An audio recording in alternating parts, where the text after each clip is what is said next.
So the question is my backstory. Well, my backstory is how I got started was all goes back to my one of my first roles as a territory manager.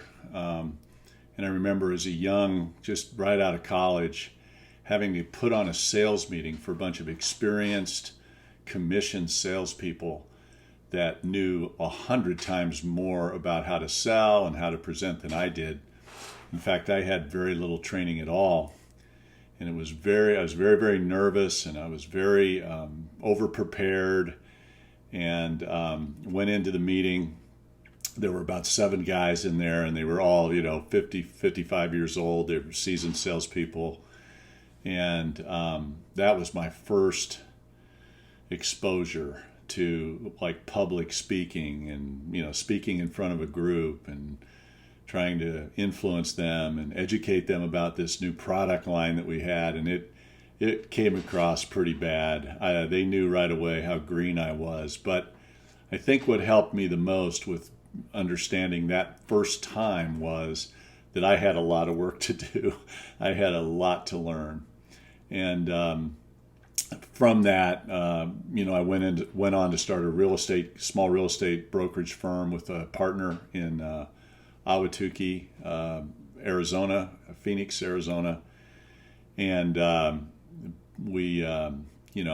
had spent many years learning how to sell and lead and those kinds of things, and built that company up to quite a large company, about 100 million in volume, and we ended up then becoming a franchise for Keller Williams early on in the growth of Keller Williams back in 1999. And then my leadership journey really began, because now I wasn't selling, I was leading, because we had such a popular business model and a bit popular culture, and we were setting the real estate world by storm. So I had this amazing demand, and now I had to lead my team, my staff. I had to hire people, and so it was through all that experience that I was able to get started and start really appreciating what leadership was all about. Funniest mistake I made when I was first starting. Yes, I remember going in. I had a sales meeting that I was putting on, and walked in. I had a PowerPoint. I had samples. I had everything that I needed to put my presentation on. And of course, the PowerPoint, the computer failed. I couldn't get anything up on the screen, and I wasn't even that familiar with the products that I was presenting, so I kind of had to wing it and make it up. And finally, the sales guys that I was presenting to finally just said, "You know what? Let us just play around with it and see what these products will do. Thanks for bringing it over.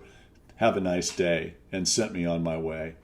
So what I learned from that is you not only need to prepare, but you need to prepare for contingencies, for things that you don't know will happen. So as an example, from after that, I always made sure I had a handout. So if the PowerPoint wasn't available, I had a handout to give them in case, and of course, in addition to. So little things like that.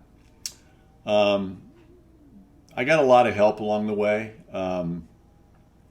One of the guys that I learned from early on was a man named John Wolfe, and John Wolfe will always hold a big spot in my heart, because as a young business person who was really trying hard to succeed, he taught me the value of building relationships so that the sales happen over time. It was kind of a long-term sales approach, if you will, that really revolved around getting to know everything you could know about your client, their kids, their anniversaries, their hobbies, the things they like to do, their family vacations, their dreams, their hopes, and what they aspire to. And when you get to know people at that level, they're probably going to end up doing business with you, as long as you have a quality service or a product to deliver. When my organization started, and this would be my latest one, which was Keller Williams, our vision was pretty simple. We wanted to be the real estate company of choice for the next generation of real estate agent. And the real purpose was to just have a place where entrepreneurs in the real estate space could absolutely thrive. And we set a bunch of goals around that and a bunch of strategies and tactics around that. But that was really the purpose. And we were actually creating kind of a new way to do real estate and kind of reinventing the business model. And that reinvention played right into entrepreneurs who wanted to thrive at a high level. One of the things about leading teams during uncertain or difficult times is, this is going to sound so simplistic, but during difficult times, it's important you focus on your people and not just on the results they are getting as a team. It's important that you understand their victories, their fears, the things they want to learn, their aspirations. And then as you dig into that, rather than pushing them to achieve that or pigeonholing them or sharp angling them to achieve those things, ask them to create their own vision. Imagine what it would be like if you hit this number, or imagine what it would be like if you had this client join your organization, or imagine what it would be like if you got this builder under your wing and you were the lead agent for that particular home builder. What would that do for you? Get them to look forward and have a vision themselves. And then once they have a vision, then it's important to just kind of teach them how to think about it. How do they go about getting that vision to reality? And most of the time, what will happen in hard times or uncertain times, people try to do all kinds of things. They try to do lots of things. And in uncertain times, it's important that they stay focused on the one or two things they need to do.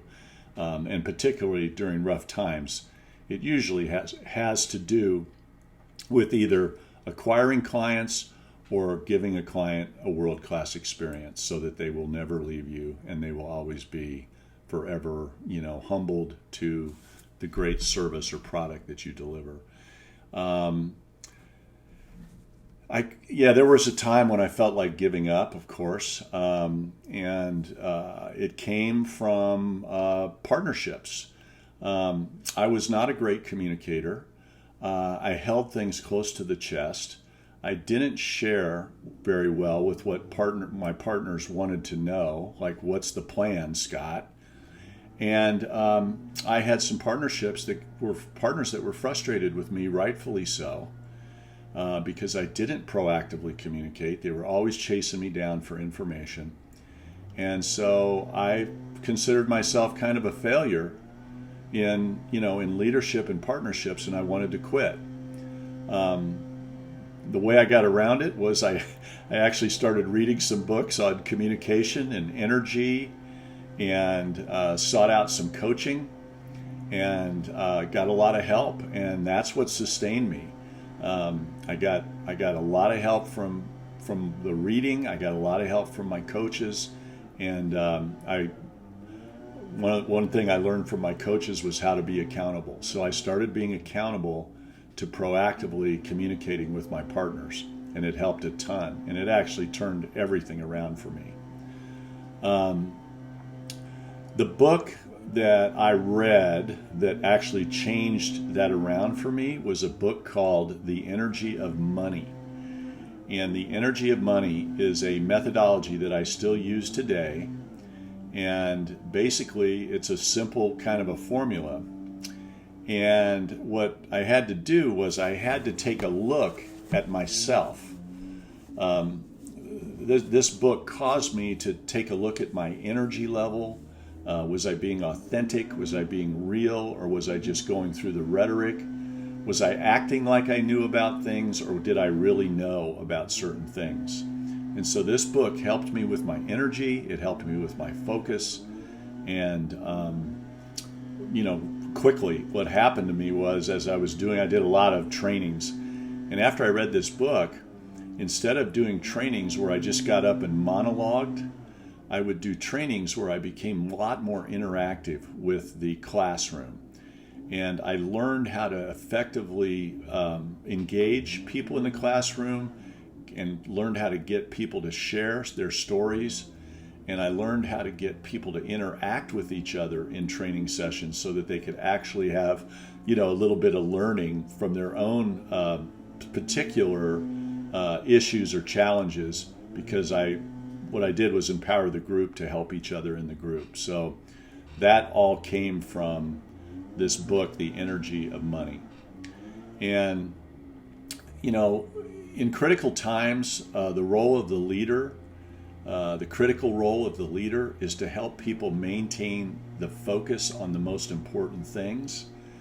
But one of the ways to do that is to focus, as I said earlier, is to focus on their needs, their wants, their desires, their hopes, and their dreams, and to guide them away from the drama or the beliefs that limit them, in order for them to take more action and go for it. Taking action is generally an issue of knowledge and confidence. That's the leader's role, is to educate, and then through that education, educate them on things that help them be confident. In real estate, as an example, we educate our agents so that they know what the market is doing in an intelligent way, very specifically, the number of actives, pendings, solds, all those kinds of things that are very specific, along with percentages and trends. And when you give your people that kind of, knowledge, they appear very intelligent and smart to the client, and they're confident that they have talking points that'll be of interest to the client. So that's what I would say during critical times. Again, I'm speaking from a sales and marketing perspective. If it was a operational perspective, I'd say the same thing. Focus on your people, find out their fears, their hopes, their dreams, and then guide them and educate them on how they can be better at what they're doing and more efficient. And lastly, the future, in an uncertain future, the best way to boost morale, in my opinion, is to listen to your people. Really actively and honestly listen. It's not enough to just nod your head, but to repeat back to them in their vernacular. If they say, "I'm really super confused right now," don't look at them and say, "Oh, you look like you're mixed up," or "You're a confused puppy." You look back at them and you say, "So tell me about this super confusion that you have. I'm interested. Please tell me more. I'm here to help." And when you want to inspire, the first stage is for people to be heard. The motivation generally is already there, just so you know. In other words, I always assume motivation.